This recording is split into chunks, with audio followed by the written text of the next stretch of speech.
Hello, this is Anthony Arroyo from the AbletonCookbook.com, and right now I'm going to show you how I use the beat repeat effect in live performance. So there's a couple of posts back.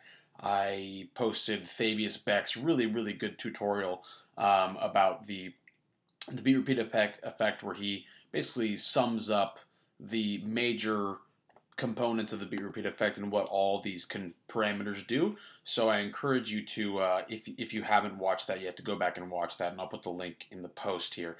But what I'm going to do today is talk to you more, not so much about what the beat repeat does, but how to use it in a live setting. So let's go ahead and get started. So first of all, the MIDI controller that I'm using is the Novation Launchpad. What I'm going to talk about today, though, can be used really for any MIDI controller. You can, of course, adapt it to whatever MIDI controller you have. What I'm talking about today, though, is specifically for MIDI controllers that have buttons or keys and not necessarily knobs. So that's what I'm going to talk about, although it'll be beneficial for I think for anyone to look at how I map this. Okay, so the first thing you need is clearly the beat repeat effect here, and I've dragged it into the drum track right here. And let's just listen to this drum track real quick. So I picked the most basic drum track I could, so it's a little bit more clear about what I'm doing. So this one is from the Loop Masters French Electro kit, but the ones I'm using right now are, and there's a lot more elaborate ones that are in that pack there, but I picked the most basic one just to be sort of an illustrative thing, because I find that the beat repeat is kind of, if you give it more room to do its thing, then it can be a little bit more beneficial. So anyway, so the basic parameters that I have here, you'll notice that the chance is down to 0. What this means is that if left by itself, it doesn't really do much of anything, and it won't. And I want this to be the case because I don't want the effect to go on until I press the repeat button. So that means that basically I can grab it whenever I want to, as opposed to it going on sort of periodically like it would do if the chance was more like here, where it would just basically repeat. The other thing that I've activated is the filter. So this filter will basically decide which area of the signal is being repeated. So that comes in very handy if you want to isolate which part of the drum track is being repeated. Okay? So let's go ahead and get started. So the first thing I do is I'm going to map a button to this repeat effect. That way I can just trigger it on and off really quickly. But and this is the really crucial thing that I think everyone needs to notice here, is a lot of buttons, the distinction in MIDI controllers, there's two types of buttons. Actually, there's more, but the two basic types are toggle and momentary. So toggle is basically what you have here, where you press it once, it turns on, press it twice, it turns off. And momentary basically will mean that it will turn on for as long as it's depressed, and then turn off when you release it. So what I want here is not a toggle, but a momentary button, because I don't want to have to hit it twice when I'm grabbing these things on the go. Right, so I'm going to go ahead and enter MIDI map mode, Command M, right? And I'm actually going to map this button to the top left button on the Launchpad in User 2 mode. So all of and this is something that I think that goes sort of unnoticed sometimes, is that the buttons on the perimeter of the Launchpad are all momentary, and the ones that are like on the actual grid are toggle, or default toggle, or they send note messages or something like that. So if you want to make this momentary, which I recommend, you should use something on the top row of the Launchpad. So I use the one that goes in the uppermost left, top left corner, the one that's labeled Learn. So I go ahead, oops, sorry about that, select repeat, press this here. Then if I exit that and I play this, notice. So it's just repeating when I press the button, when I release it. So it's pressed down now, and I release it, it goes off. Press, release. So that really allows you to have more flexibility and to toggle things really quickly.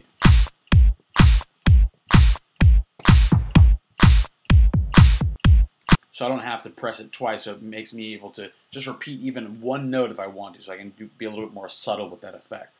Okay, now what I'm going to do now is I'm going to map a few of these controls not to knobs, but to ranges of buttons. So if you're in user 2 mode of the Launchpad, each row of buttons is actually an array of notes. So it will basically go from, if I'm not sure what the actual notes are, but let's say the top row goes C, C sharp, D, D sharp, E, F, F sharp, etc.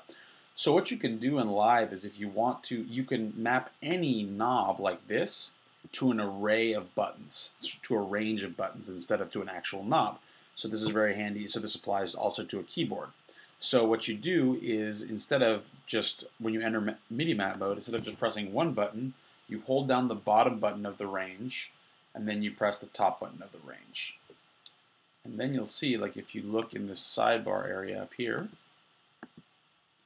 that now the notes are arranged. So it goes from C2 to G2 instead of just one. Instead of just one note being mapped to that button. So now you'll notice if I press different things, different notes on this row, different buttons in this row, it jumps around. So this is actually really cool because now instead of like a knob, I'd have to scroll through all these different ones. But now on a button, I can just jump from different grid divisions to grid divisions. So listen to this.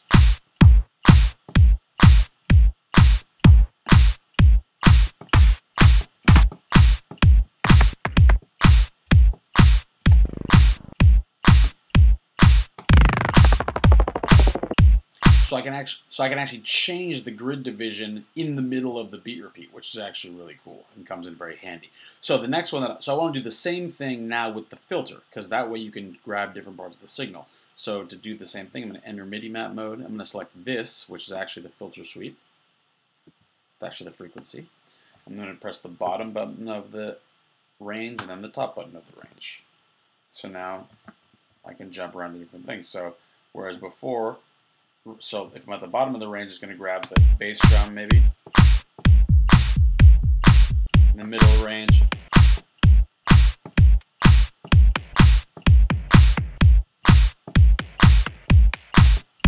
And then higher, it's going to be more hi-hat, stuff like that. So even though I can't actually grab different actual drum hits, I can grab different parts of the frequency range that will correspond to different hits. So if I play my cards right, I can just repeat the snare or just repeat the kick, something like that. Okay, so then the final thing that I'm going to do this with is the pitch decay, because I like to have, because sometimes I want the pitch decay to be really almost sort of machine gun-like, like let's see.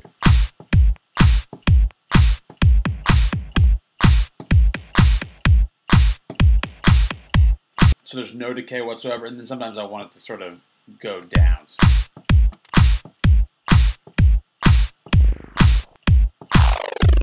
you have that sort of lasery kind of sound. So, and that's what happens when you have the pitch decay up rather high. Okay, so these are the basic things that I do, and that's all in the top sort of half of the Launchpad. So you can play with that as much as you want to. One thing to notice is that if you enter MIDI map mode, and then if this sidebar isn't open, you can open it up. It'll tell you the ranges of all this stuff. So maybe, for example, this is too big, right? So the grid size, you don't actually want it to be that big because it's kind of impractical on either end. You don't want one. You're not going to really be repeating an entire bar because pretty much the looping function handles that. And the really small stuff, basically, it's indistinguishable from 1/256 to 1/128. So you can just make it smaller if you'd like, and then if you exit MIDI map mode, then see I'm actually pressing the bottommost key in the range, but it won't go down any farther. Same thing with the top. So that makes it a little bit, that's just.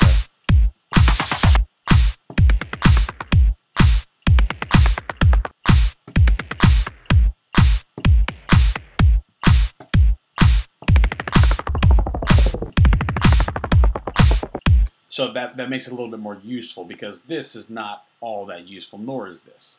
So you might want to shorten the range a little bit. Anyway, okay, so there is the, and all this stuff I actually have picked up along the way from other people. But what I actually notice is I like to, so Fabius talks about these two different modes, which are the mix mode and the insert mode. And what that means is mix mode is the repeated signal gets mixed in with the original signal, and insert mode means that basically while the beat repeat is on, the original signal is muted, so you can hear the difference. So it's an insert mode now.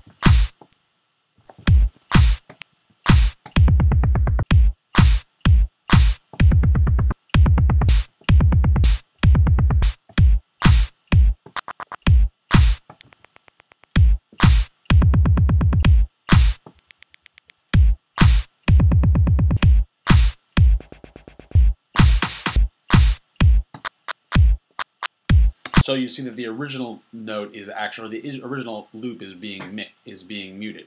So the problem is, though, I would really like to switch between these two, because sometimes this is more appropriate and sometimes this is more appropriate. And so what I'd like to do is map switching between these two to a MIDI controller. Unfortunately, this is somewhat hard to do for some reason. So I've found a workaround. It's going to seem kind of complicated, but just bear with me. I'm not going to go really into why it doesn't work, but I'll explain it to you a little bit later. So first thing you need to do is put this in an instrument rack. Okay?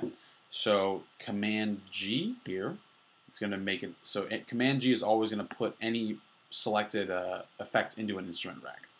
Then you open the macro right here. And the reason I want to put it in an instrument rack is so that I have access to these macros, because you have no macros when the effect is by itself. Then what I'm going to do is I'm going to enter map mode.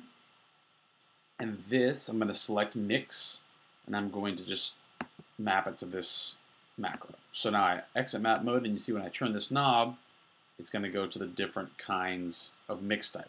And the reason I'm doing this is that I actually don't want gate. Gate I find not very useful. So I'm going to basically I just want to switch between mix and an insert.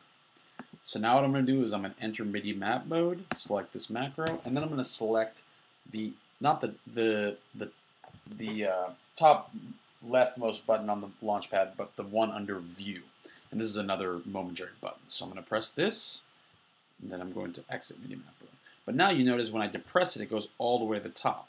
So now it's switching, if you look down here, between mix and gate, right, when I depress it. But I don't really want it to switch between mix and gate. I kind of want to switch it between mix and insert. So what I'm going to have to do is I'm going to have to enter MIDI map mode again. That's Command M. Open this sidebar and just lower the range of it. Now if I exit here, when I depress this button, it just switches between mix and insert. Does that make sense? Because now, even when this is the maximum that it'll go to, it won't go all the way up here. So there we go. So what that means functionally is that I can switch between, there we go, it's mix mode.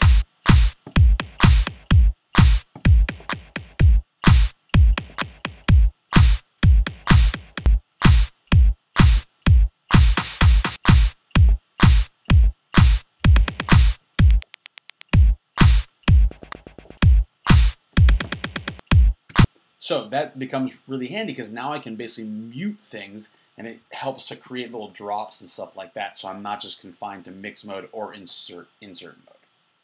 Okay? So this is a little complicated, but I'll show you exactly what I mean now. So what I've done is right here I have a bass loop, and I have also from this Loop Masters pack right here. And I'll show you a little bit how you can make different variations just using this one break, right? So instead of making a whole bunch of different breaks, you can just have one break with the beat repeat. And what's cool is you can do this all on the fly. So you can do this all live. You don't have to plan anything out if you don't want to. Also, what I like to do sometimes is do this, improvise on a break, and record this output into another track, and then just have the audio effect and chop it up, and then I have all kinds of different variations. Okay, so here's how it works basically.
right, so there's an example of how you could use it. Like I said, if you have any questions, please leave me a comment at the blog or wherever you're seeing this video. Hopefully there's someplace to leave a comment. I will get back to you as soon as I can, okay? You guys have a nice night, and I'll talk to you later. AbletonCookbook.com. Peace.